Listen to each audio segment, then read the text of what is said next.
notre branche Personal Finance, qui fait le crédit consommation dans le groupe BNP Paribas, nous avons lancé une politique très focalisée sur la mixité et la diversité.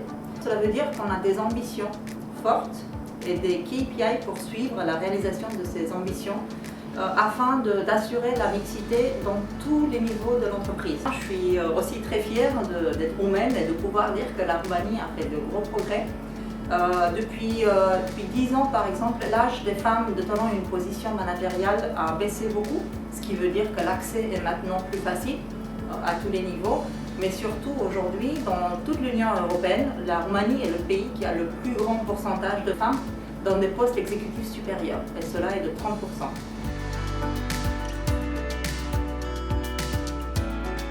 Je ne dirais pas qu'il y a un leadership féminin et un leadership masculin, je dirais qu'il y a un leadership pour chaque leader, ce qui a été aussi démontré par une étude de McKinsey en 2017, c'est que pour 5 femmes sur 9, elles utilisent plus dans le rôle managérial ou de leader les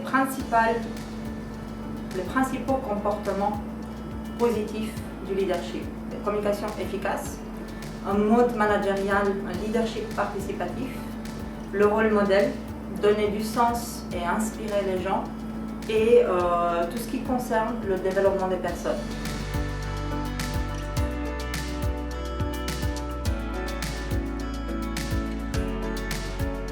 En fait, j'ai 3 conseils. Être ambitieuse, être courageuse et être curieuse. L'ambition dans notre culture roumaine est quelque chose de positif. En France, parfois, elle peut avoir une connotation un peu plus négative, surtout pour les femmes. Et c'est dommage parce que je pense que être ambitieuse te permet d'avancer, de progresser, de toujours aller plus haut. Être courageuse, qu'est-ce que je veux dire par là?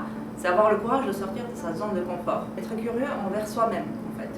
C'est investir beaucoup de temps et d'énergie à se découvrir, à se connaître, savoir ce qu'on veut faire et devenir dans la vie.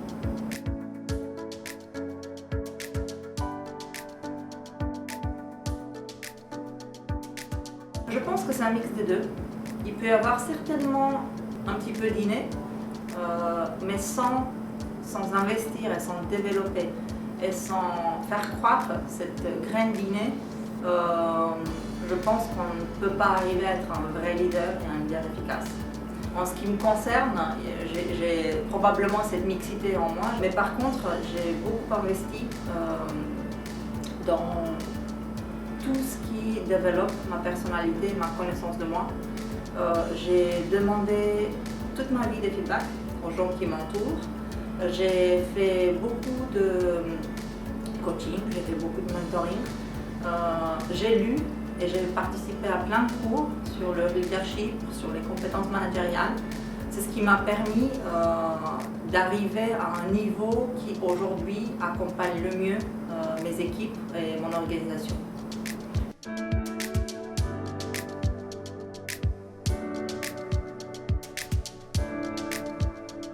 C'est la première crise mondiale que nous, en Roumanie, avons connue, c'est celle de 2008-2009. C'était notre première crise dans une économie capitaliste.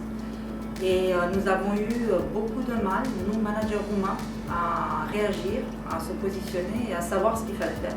Par contre, ça a été une expérience extraordinaire.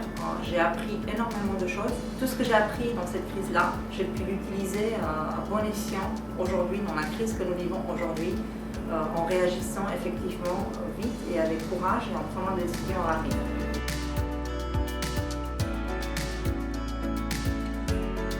En permanence, j'ai rencontré dans ma vie des gens qui m'ont inspirée et qui m'ont aidé à forger ma personnalité et mes expériences. En partant de mes parents, ma mère qui a été un vrai rôle modèle pour moi.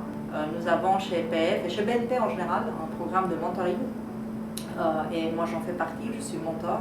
Aujourd'hui, j'accompagne 3 jeunes femmes et j'ai une préférence pour accompagner les jeunes femmes, pour pouvoir les aider et leur apporter toute mon expérience et tous mes passages dans la vie professionnelle et personnelle que j'ai pu vivre.